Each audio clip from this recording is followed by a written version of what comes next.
Human civilization has come a long way over the past 2,500 years. We live in a modern computer age, yet amazingly, the ancient Greeks created a type of computer, precise mechanical clocks, and an accurate measuring device over 2,000 years ago. These devices have been hidden for thousands of years, but are now uncovered on Modern Marvel's Ancient Discoveries 1.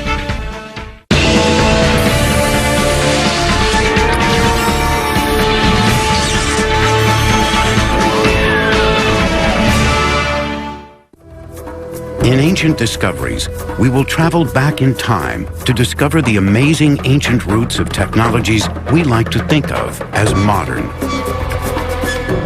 New research is beginning to suggest that many of the inventions of the last 200 years may in fact have already been known to the ancient Greeks and Romans. Much of what we have recently discovered, we may in fact have just rediscovered. The Greeks and Romans were also intensely practical people. Many of the things which they devised, planned and invented proceeded by 2,000 years, things that we like to think of as modern. At the heart of this story of ancient achievement lies a mysterious and arcane machine, one so complex that many have refused to believe it could have been built by the ancient Greeks. Hidden for centuries beneath the Mediterranean Sea, encased in thick corrosion, it remained an enigma until 20th century science glimpsed inside.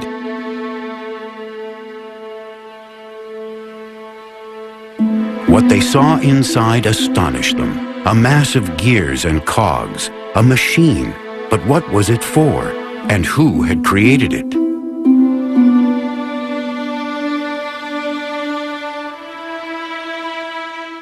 For 100 years it has been a riddle which intrigued but baffled those who tried to understand the mysterious object known as the Antikythera Mechanism.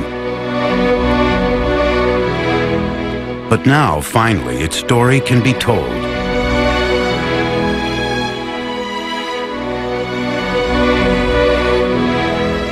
That story began just over 100 years ago, in the year 1900. It was early spring when Captain Kondos and his crew of sponge divers found themselves sheltering from a storm, miles off course, by the little Greek island of Antikythera. As the weather cleared, the captain decided to make the most of his unplanned stop by diving in the deep, clear waters off the island.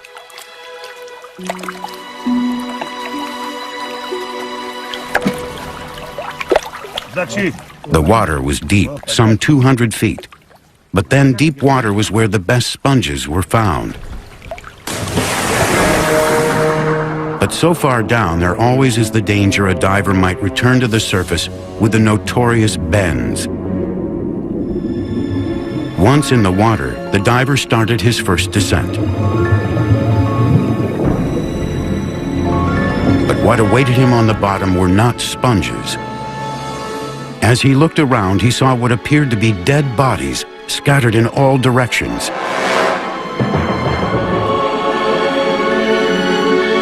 Terrified, he quickly signaled to be pulled back to the boat.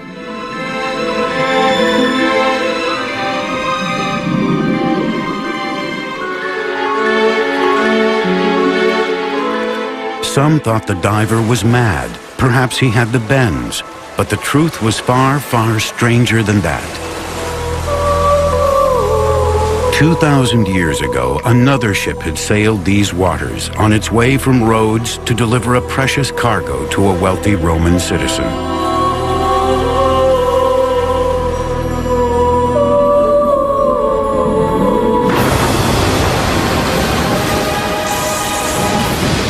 Just like the sponge divers, this ship had also been caught in a storm. She too was driven far off course to the island of Antikythera.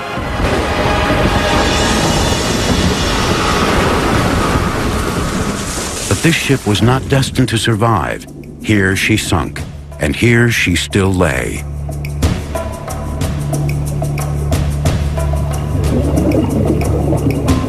Captain Kondos sent another diver to investigate the wild story of the bodies. What had at first appeared to be dead bodies were in fact the most beautiful marble and bronze statues imaginable, the remnants of that ancient wreck.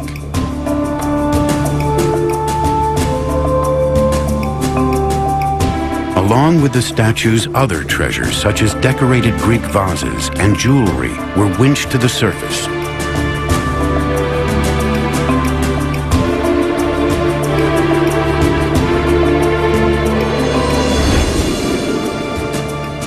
It was the find of the decade, perhaps the century, and the breathtaking statues made front-page news. One of the most perfect bronzes recovered was named the Antikythera Youth. The piece was universally acknowledged as a work of genius.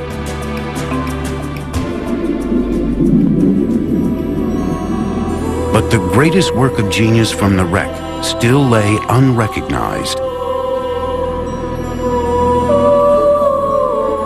This rusting lump of corrosion held the key to one of the greatest periods in human history, the Hellenistic period, and perhaps the greatest achievement of that time.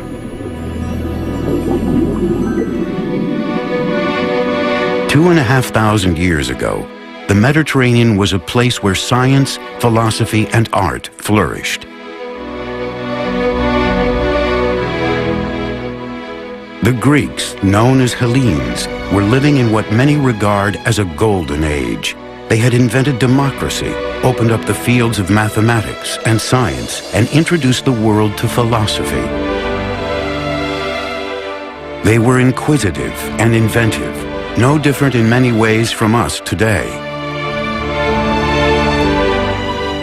In trying to understand their world, they had created this strange machine. All their 21st century descendants had to do was work out what they had created it for. Part of that answer lay far from Antikythera in a London museum display case. 20 years ago, Michael Wright, curator of engineering at the Science Museum in London, came upon another mysterious ancient mechanical device.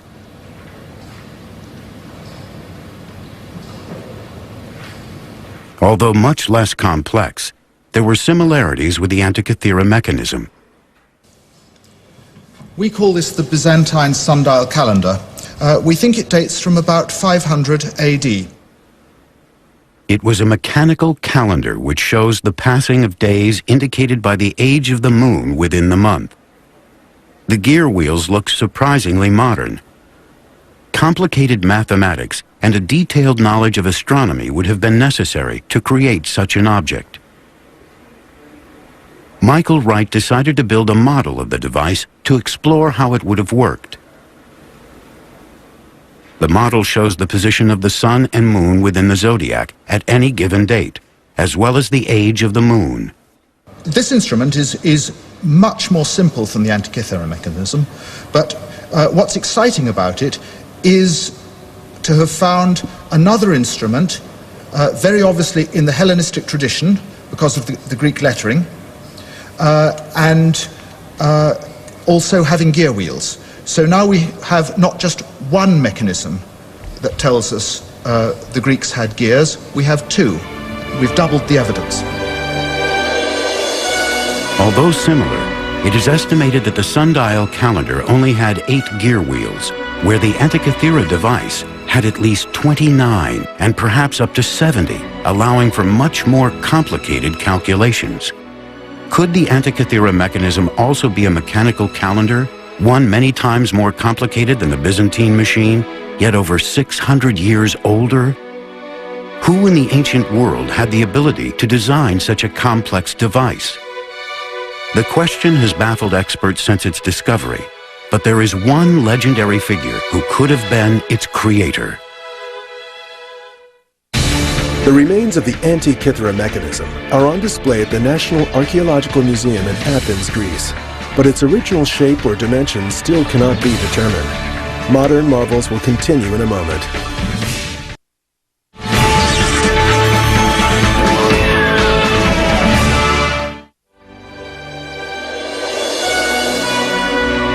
The inventor of the Antikythera mechanism would have to have been an expert in both mathematics and engineering, a genius, centuries, perhaps even millennia ahead of his time. One man who fit that description was Archimedes.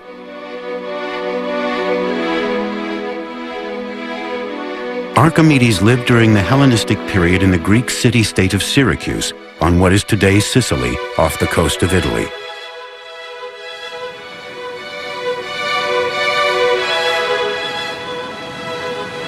During his lifetime, the Mediterranean was a turbulent, war-torn place. A world in which his talent for military invention was put to good use by both his fellow Greeks and the aggressive new power of Rome that was slowly spreading its tentacles across the Mediterranean.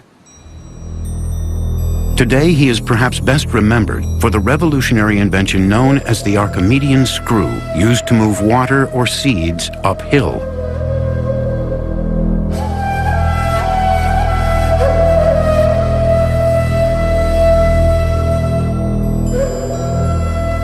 But Archimedes was also fascinated by other difficult mechanical problems, such as how to accurately measure distances.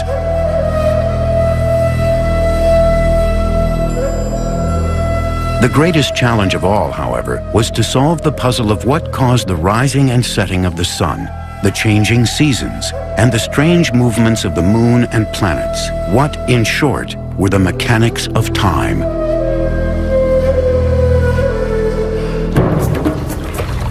Many years earlier, Archimedes had traveled across the Mediterranean to the most important cultural center of the Hellenistic world, Alexandria, Egypt. Alexandria was the most sophisticated place on earth. Founded by Alexander the Great, it was now ruled by the descendants of one of his generals, Greek soldiers who had risen to become pharaohs. It was a unique place, the meeting point of the age-old civilizations of the Mediterranean, a city of Egyptians, Greeks, Romans, and Persians. Here they combined the wisdom of the pharaohs with the brilliance of Greek philosophy to create the intellectual powerhouse of the ancient world.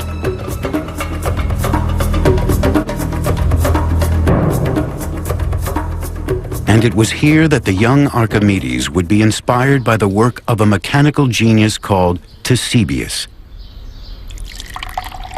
He would have a simple but brilliant idea that would literally change time forever.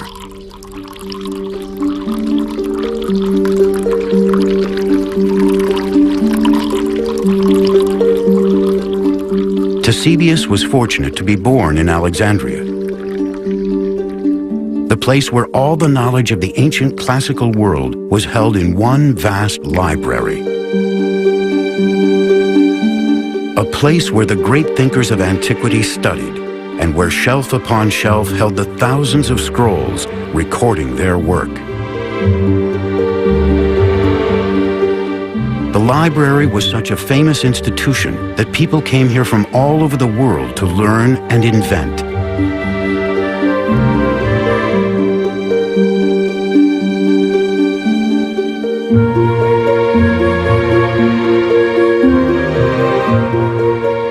It was here that Ctesibius's revolutionary invention was recorded,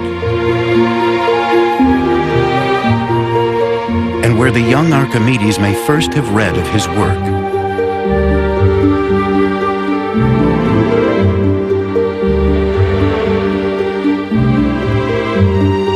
Ctesibius is a figure who is often forgotten in history, yet his work paved the way for a technical revolution, the measurement of time.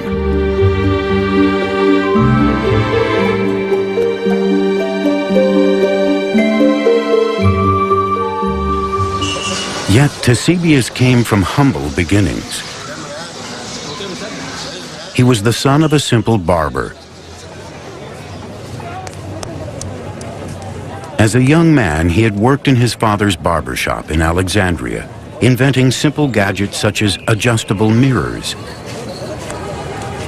And here he was surrounded by the constant dripping of water, which would inspire his great invention.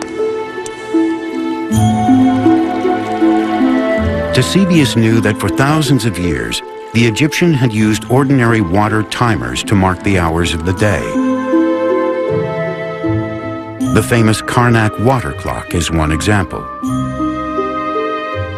It is a vessel which was filled with water, and as it drained out through a spout at the bottom, the time could be read as the level dropped. Markings inside showed the passing hours and allowed the ancient Egyptians to measure the passing of time during the day or night. But this was still only a timer, known in Greek times as a clepsydra, not a constant clock. As the water level dropped, the water came out more slowly. Eusebius, however, saw the solution. He realized that if the vessel was always full, then the water pressure outflow would always be the same. If he could master that, he knew he could create an accurate device which would change the world. This then was the challenge he decided to set himself. Eusebius saw that the way to simplify the Egyptian clepsydra was not to utilize outflow of water, but to try and obtain a uniform inflow of water. The challenge was to keep the reservoir of the clepsydra full at all times. And this is how Eusebius did it. First, he added another water tank above the main reservoir. This poured water into the top faster than it could flow out, meaning the reservoir was always full, and any excess water could just run off into an overflow container.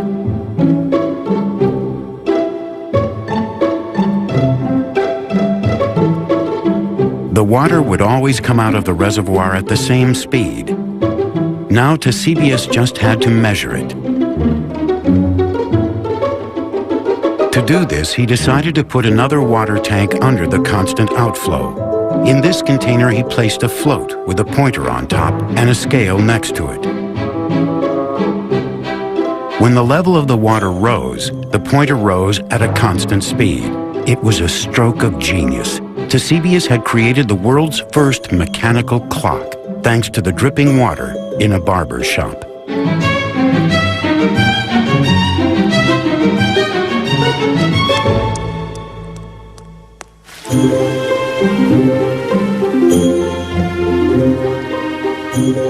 He had harnessed the power of water, and in the process, he had become the master of time.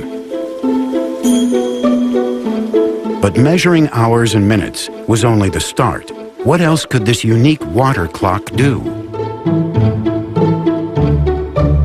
The answer to that was kept here in the Great Library of Alexandria. Anyone in the ancient world wanting to understand time could come here and read Eusebius's books, which described the wonderful machines he was now building and the whole new subject he had invented, hydraulics. Before long, his clocks were not just dripping taps, but ornate machines decorated with gilded figures of gods and animals. And their mechanics were yet more elaborate too. He devised a complex scale for the hours, shown here in white for the day and blue for the night. The increasingly complicated series of gear wheels also allowed the scale to rotate very slowly to indicate the days within each month of the year. This clock was also now a calendar.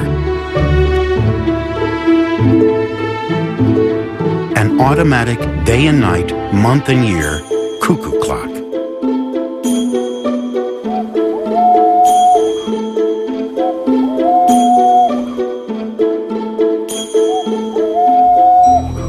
Archimedes was clearly fascinated by Eusebius's creations. He studied his clocks and used his own genius for invention to continue the work.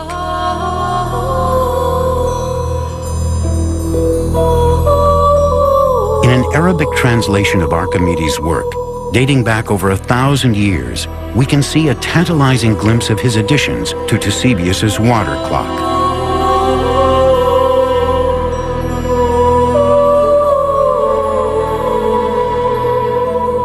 This modern reconstruction shows Archimedes' elaborations to the Eusebius clock.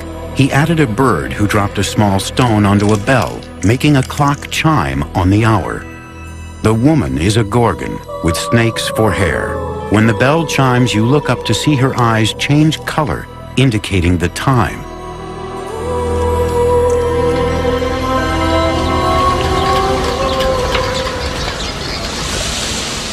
Alexandria today is a busy modern port. A new building now stands in place of the famous library. Tragically, the original library was burned to the ground, and with it was lost nearly all the knowledge of the ancient world. Only a very few ancient texts remain which mention Ctesibius's work. We may never know what else he invented, as not one single page of his own work survives.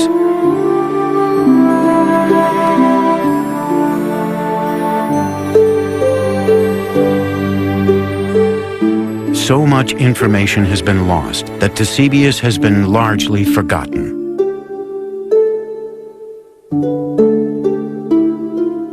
However, there is one legacy of his work, one clue which is still standing.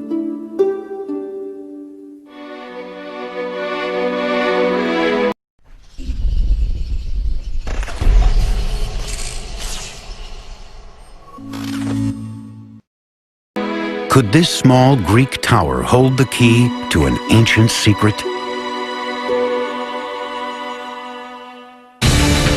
The dive, in which the Antikythera Mechanism was discovered, happened more than 40 years before modern-day scuba gear was invented. Modern marvels will continue in a moment.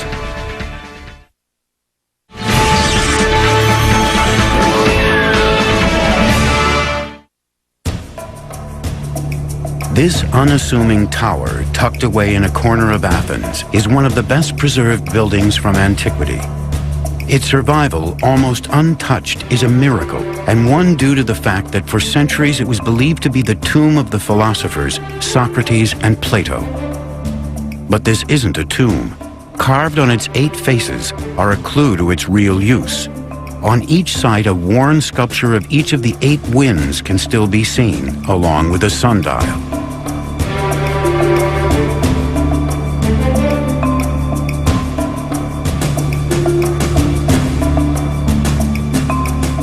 It was actually built by an astronomer around 200 years after the death of Ctesibius, but is a monument to his genius. This building, now known as the Tower of the Winds, was the public clock of ancient Athens. Inside this tower, there once stood a huge and complex water clock, based on a Ctesibius design.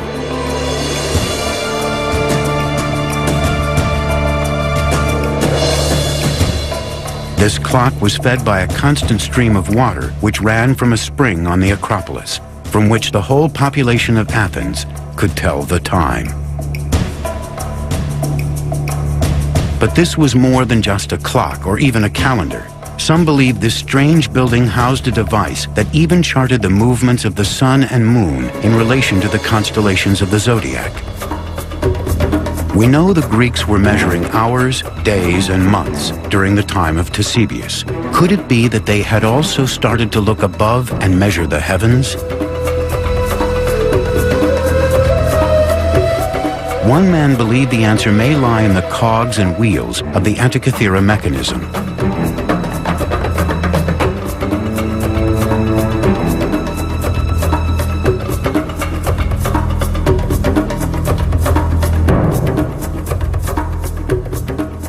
In 1951, an English physicist, Derek de Sola Price, decided to find out for himself and examine the mechanism in detail for the first time. De Sola Price traveled to Athens to look at the mechanism. The pieces had lain largely untouched since its discovery 50 years earlier. The device had disintegrated further, exposing pieces of the gears, which he was able to study. He became determined to crack the secrets of the Antikythera Mechanism.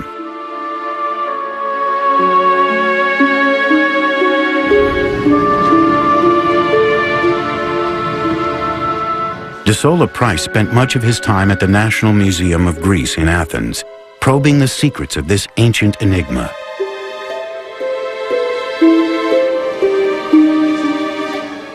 Something told him that these fragments were the real treasure from the Antikythera wreck.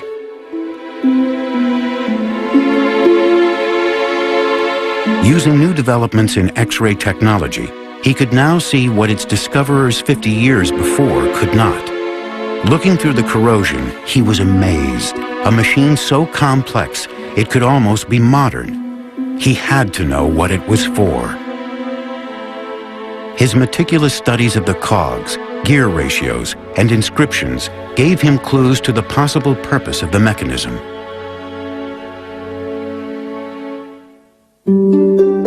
Remnants of a wooden box which held the device also had Greek writing, which gave further tantalizing hints.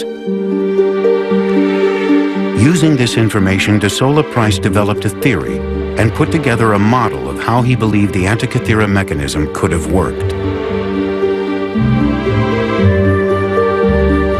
He realized the mechanism was an extremely sophisticated device for calculating the relative movements of the sun and moon. It also seemed to show the days of the month as lunar phases.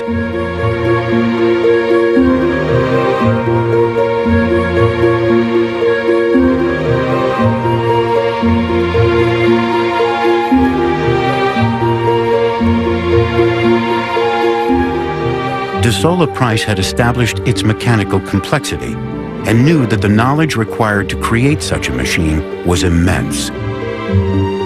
He believed that at the front of the mechanism, a bronze dial showed the date and positions of the sun and moon. A dial at the back would indicate the month, possibly within a 12-month year.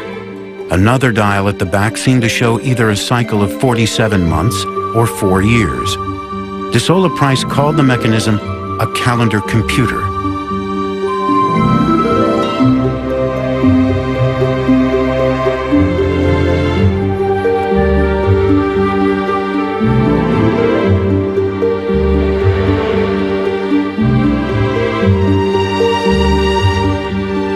For anyone in the ancient world, such a device would have been invaluable. To understand the movement of the sun and moon within the heavens was to look into the minds of the gods. Many believed then, as some do today, that the positions of the sun, moon, and stars at the time of someone's birth may influence their later life. What complex horoscope software does today, the Antikythera mechanism may have done over 2 millennia earlier. To the priests and astrologers of the day, this extraordinary machine could have been a window on the gods. But where could such a device have come from? De Sola Price had an extraordinary theory. What if machines like the Antikythera mechanism were part of municipal clocks, powered by the very water clocks that Eusebius had invented? What if they were commonplace in the Hellenistic world? Was this the secret of the Tower of the Winds? Not just a sundial or even a clock, but an automatic model of the movements of the sun and moon within the universe. De Sola Price also suggested that the Antikythera mechanism was a later copy of one of Archimedes' machines lost to the world since the destruction of the Great Library at Alexandria.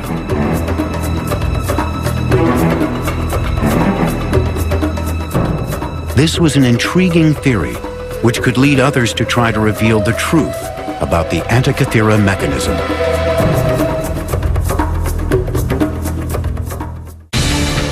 In 1953, Jacques Cousteau and the crew of the Calypso explored the Antikythera wreck site. When they returned in 1973, they found previously undiscovered gold bars. Modern marvels will continue in a moment.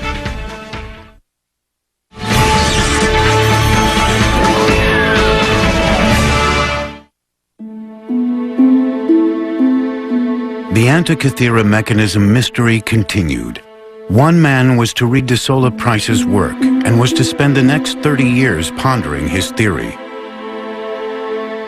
When Michael Wright from the Science Museum first read the paper, he was immediately fascinated by the notion that the ancient Greeks had complex engineering. Wright decided to go to Athens himself to examine and re-X-ray the mechanism. We've got this view with several of the pieces put together, and it helps me to build up a more complete picture of just how the gear wheels were arranged inside the box before it all fell apart.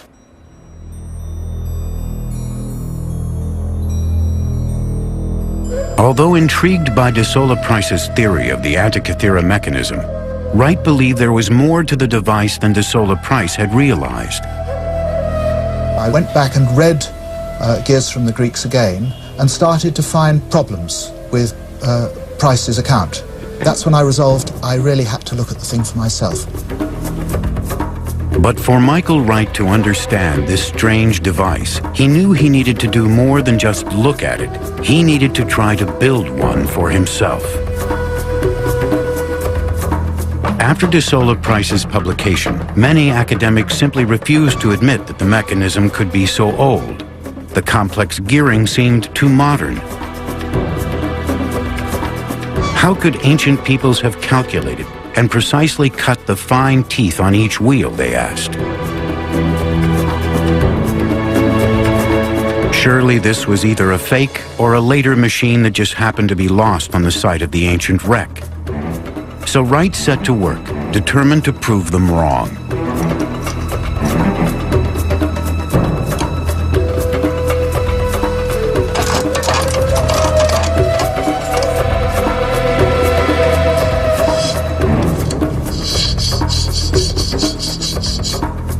Using only tools similar to those available in the ancient world, with the Greeks' knowledge of geometry, he set out to copy these elaborate gears in his workshop.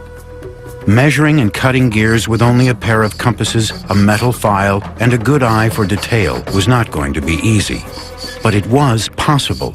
After many hours of practice, Wright proved beyond doubt that with patience and skill, it could be done.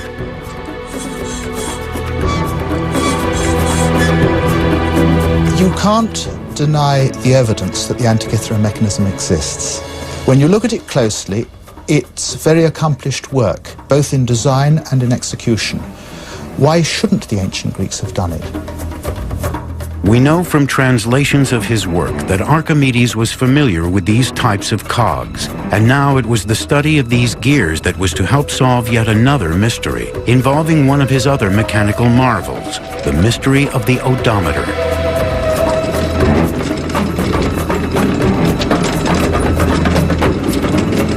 We all use odometers every time we get in a car. It's the device which measures the distance we've traveled. But remarkably, this device was in use long before cars and was crucial to the development of the Roman Empire.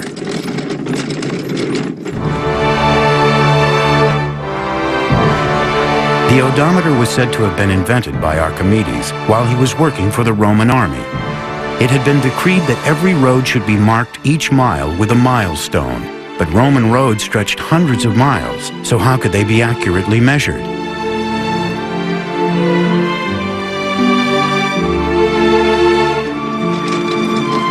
By creating a cart that would accurately calculate distance, Archimedes solved the problem and the milestones could be laid out.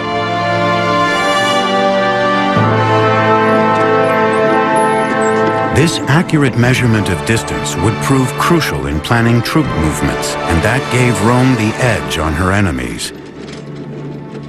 Archimedes had set the Romans on the path to empire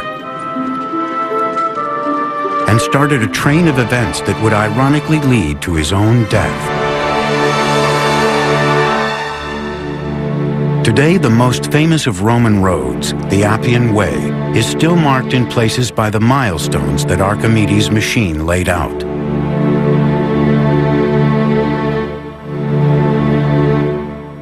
But there is a problem with this apparently simple story, one that Professor André Sleeswyk from Groningen in Holland would eventually solve with the aid of the ghostly X-ray images of the Antikythera mechanism.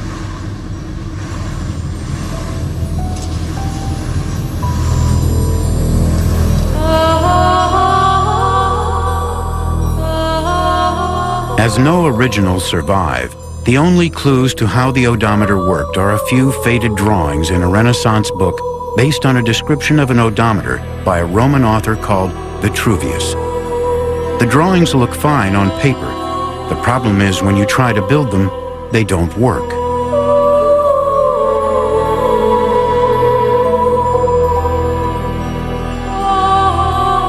Even Leonardo da Vinci attempted it. These are his sketches of an odometer which he attempted but could not successfully build.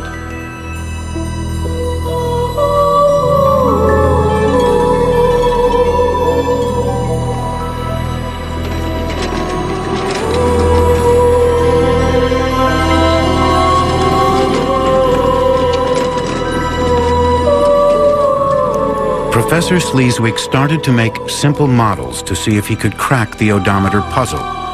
This was then developed into a quarter-size model, and this was a model with a difference. Where even Leonardo had failed, Sleeswick's model worked.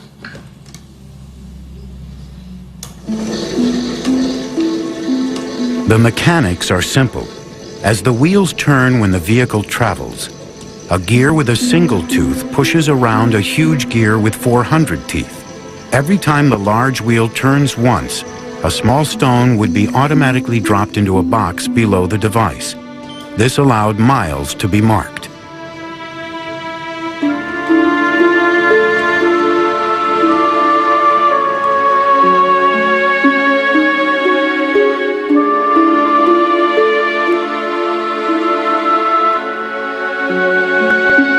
After the First Punic War, by decision of the Senate of Rome, milestones had to be placed on all major roads.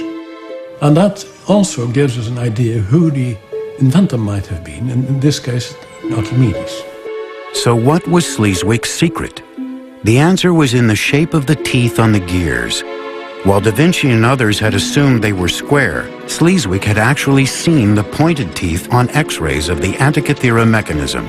Changing the shape of those teeth made all the difference. Archimedes' odometer, for so long thought of as just an impossible dream, was back and working just as the great man had intended.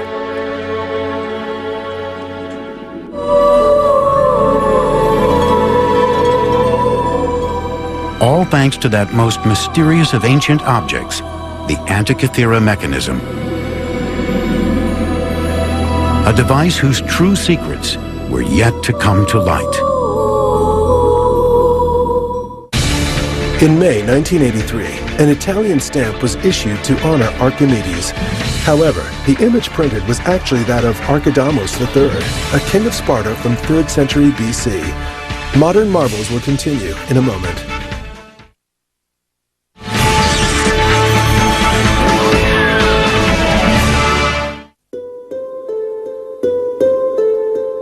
Back in London, Michael Wright was building his working Antikythera Mechanism model using ancient techniques. Far more complex than the odometer, but using similar gears, this would be the most complete model of the Antikythera Mechanism ever built. As each gear slotted into place, it soon became clear De Sola Price may have got the details wrong, but his theory was right. The Antikythera Mechanism was an automated calculating device, perhaps even a type of computer. You could call this thing a computer in the sense that you put in some data and it gives you out related data. An ancient computer is a difficult concept to imagine. Yet in many ways that is exactly what the Antikythera Mechanism is. It is astounding to compare it with the machine designed by Charles Babbage in the 1830s, which is often cited as the world's first computer, and the machine which led to our modern high-tech age. This was the first modern device which could make automatic calculations. The technology is startlingly similar to the Antikythera Mechanism, yet there is 2,000 years difference between the two. Wright believes that the Antikythera Mechanism was more complex than De Sola Price imagined, and most importantly, also showed the changing positions of the planets as well as the sun and moon over time. In Wright's model of the mechanism, a knob is turned to set the days and months. Intricate gearing then moves a series of indicators which represent the sun, moon, and planets. The knob could be turned every day so the position of the planets could be monitored throughout the year, or it could be set to a specific date to show their positions at that time. It is, in effect, a mechanical model of the Greek universe.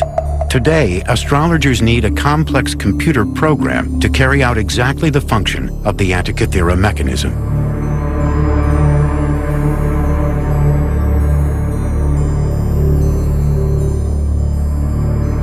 So could this machine have been created by Archimedes himself?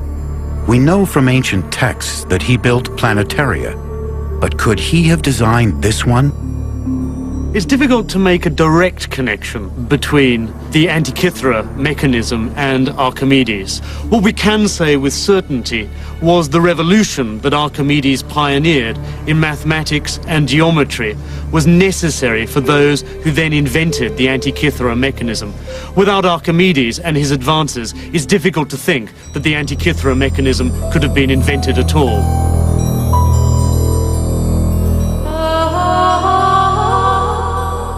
Archimedes' own life was cut short before he could finish his revolutionary work on mathematics and mechanics. During the Roman sacking of his home city of Syracuse, it is said a Roman soldier was sent to find him and bring him back alive. When Archimedes refused to leave his work, the soldier became angry and killed him.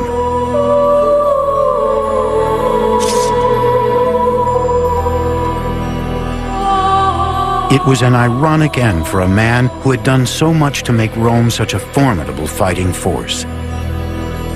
His death marked the beginning of the end of the Hellenistic tradition of great invention and science. His work, however, was preserved, stored on the endless shelves of the great library of Alexandria, a treasure greater than any the Romans looted from Syracuse. But even that legacy was not to last.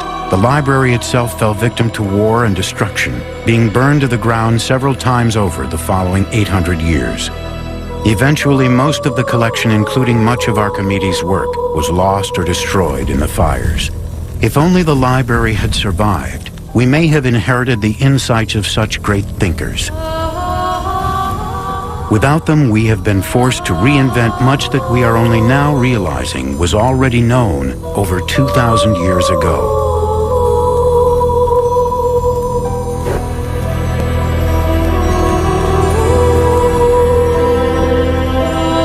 If we had not lost this ancient wisdom, how much more advanced might science and technology be today?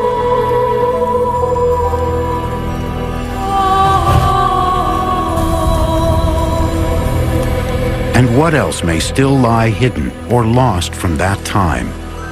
Without that sudden storm all those centuries ago, that ancient ship might not have foundered, taking her cargo of statues, pottery, and that incredible machine to the bottom of the Mediterranean Sea. If a group of sponge divers had not stumbled upon the wreck 2,000 years later, the Antikythera mechanism might be lying there today, slowly corroding. And what other technological marvels from that time might still be awaiting discovery?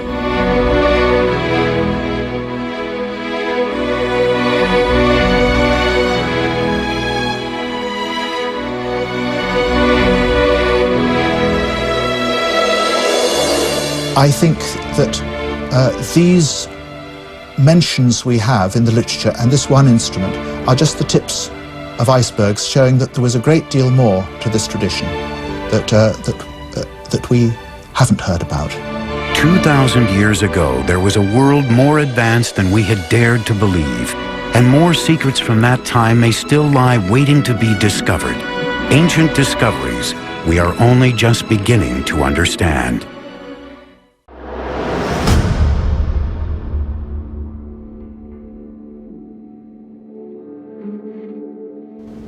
You can feel it when you go to work, when you go to church, when you pay your taxes. It is the world that has been pulled over your eyes to blind you from the truth. What truth?